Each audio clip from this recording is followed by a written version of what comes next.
ही निवडणूक आमच्या कुटुंबाची नाही, ही आमची वैचारिक लढाई आहे. महाराष्ट्रातील अन्यायाविरोधातील आणि मी माझ्या कुटुंबासाठी लढत नाही आहे, महाराष्ट्रातील मायबाप जनतेसाठी लढत आहे. शेतकरी, महिला, महागाई, बेरोजगारी आणि प्रचंड भ्रष्टाचार यासाठी आम्ही लढत आहोत.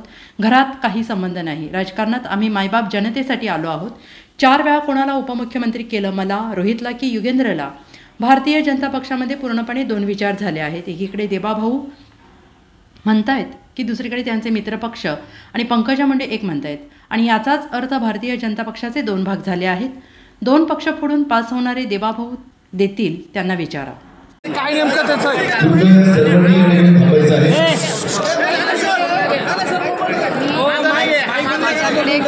सातत्याने येतो तो माणूस काय काय सांगतोय मला, मी याची सगळ्याची माहिती इलेक्शन कमिशनला देणार आहे. कारण माझ्या या गोष्टीवर विश्वास नाही आहे. त्यामुळे माझी एवढीच विनंती आहे की कुणाचीही आणि कुठल्या कॅन्डिडेटची फसवणूक होऊ नये. याच्यामुळे सत्तेत असू दे किंवा विरोधात पारदर्शक कारभार व्हावा. मी कुणावरही आरोप करत नाही आहे, पण असे जेव्हा फोन येतात तेव्हा काळजी वाटते. आणि कुठल्याही म्हणजे सत्तेतल्या किंवा विरोधातल्या कुठल्याही कॅन्डिडेटची फसवणूक होऊ नये एवढंच आहे. त्या सगळ्याची माहिती मी इलेक्शन कमिशनला देणार. पवार साहेब पायाला भिंगरी लागल्यासारखे सभा घेत आहे, सभा होत आहे असं सांगितलं. ज्योती मांगवारे असं बोलल्या की बॅगा तपासणीचा सिलसिला सुरू झाला आहे. महिला जिथे जातात ज्या प्रवक्त्या आहेत गटाच्या, आणि जेव्हा बॅगा तपासल्या जात आहे आमच्या बॅगांमध्ये आमच्या आंतरवर्षाचा असतात, पण त्या ठिकाणी लेडीज पोलीस नसतात. काय सांगा? मला असं वाटतं तुम्हाला इलेक्शन कमिशनशी बोलावं लागेल. माझी बॅग आज तपासली.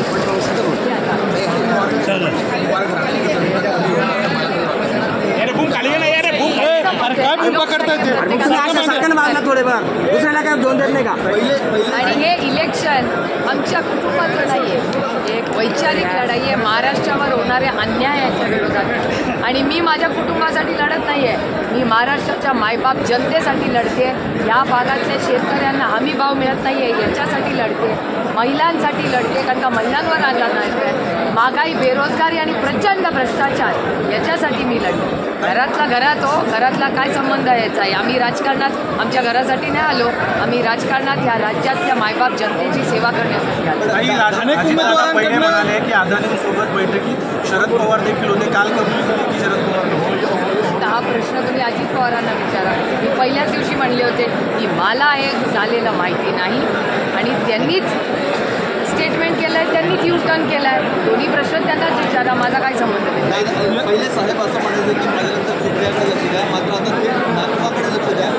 मी स्वतः मुलासारखं आहे, त्यामुळे माझ्याकडे लक्ष का देत नाही असा अधिकार. 4 वेळा कुणाला उपमुख्यमंत्री केला, मला का रोहितला का युगेंद्र?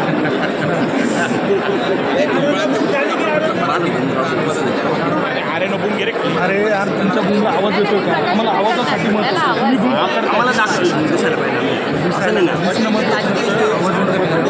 या विधानावर अजितदादांपाठोपाठ पंकजा मुंडे ज्या भाजपच्या नेत्या आहेत त्यांनी देखील हे भारतीय जनता पक्षामध्ये पूर्णपणे 2 विचार झालेले. एकीकडे देवाभाऊ एक म्हणतात, दुसरीकडे त्यांचे मित्रपक्ष आणि पंकजाताई एक म्हणतात. याचा अर्थच भारतीय जनता पक्षाचेच 2 भाग झाले. आधी 2 पक्ष फोडून पास होणारे देवाभाऊ, ह्याचं उत्तर देवाभाऊंनाच विचारा की तुमचाच पक्ष विचाराने त्याचे 2 भाग झाले. त्याच्यात काय आम्ही income tax, CBI, ED, ice वीस काही नाही. आमच्याकडे तरी पक्ष फोडताना आईसचा वापर झाला. इथे तर वैचारिक भूमिकेतच 2 भाग झाले.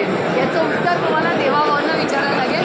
भारतीय जनता पक्षामध्ये 50-50, अर्धा पक्ष एक म्हणतो आणि अर्धा पक्ष दुसरंच म्हणतो. मोदींची सभा आज मुंबईमध्ये होती. हाल विचारांमध्ये सरकार कसं चालवायचे? अजितदादांचे विरोध पवार कुटुंबीय नीता पाटील नाही, विजया पाटील प्रचार करणार आहे. लोकशाही आहे, प्रत्येकाला अधिकार आहे. एका सशक्त लोकशाहीमध्ये कोणी कोणाचा प्रचार करायचा हा त्याचा अधिकार आहे. मुंबईमध्ये मोदींची सभा होते, मात्र अजितदादा त्या सभेला नसणार आहेत. ते नाशिक दौऱ्यावर येत आहेत. कुठल्याच अजित पवारांच्या पक्षातले नेते तिथं नाही. मेरा पुढच्या दुसरे काही बाळासाहेब थोरातांनी म्हटलंय आधी विरोधी पक्षाचं नाव जाहीर करणं, मुख्यमंत्रीपद नंतर, मुख्यमंत्री नाव नंतर आधी विरोधी पक्षनेते कोण हे जाहीर करा. बाळासाहेब थोरात.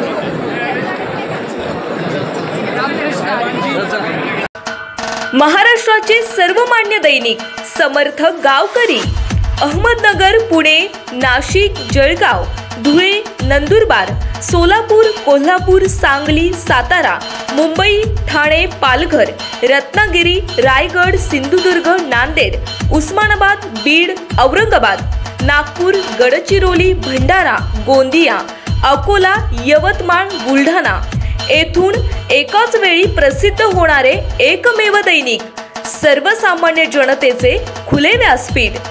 संपादक आहेत विश्वासराव आरोटे. मोबाईल नंबर आहे 9423 38 85 08. दुसरा मोबाईल नंबर 9423 46 72 72. तिसरा मोबाईल नंबर 75 88 15 0001. वेबसाईट आहे sgavkari.com. मेल आय डी आहे aklgavkari@gmail.com.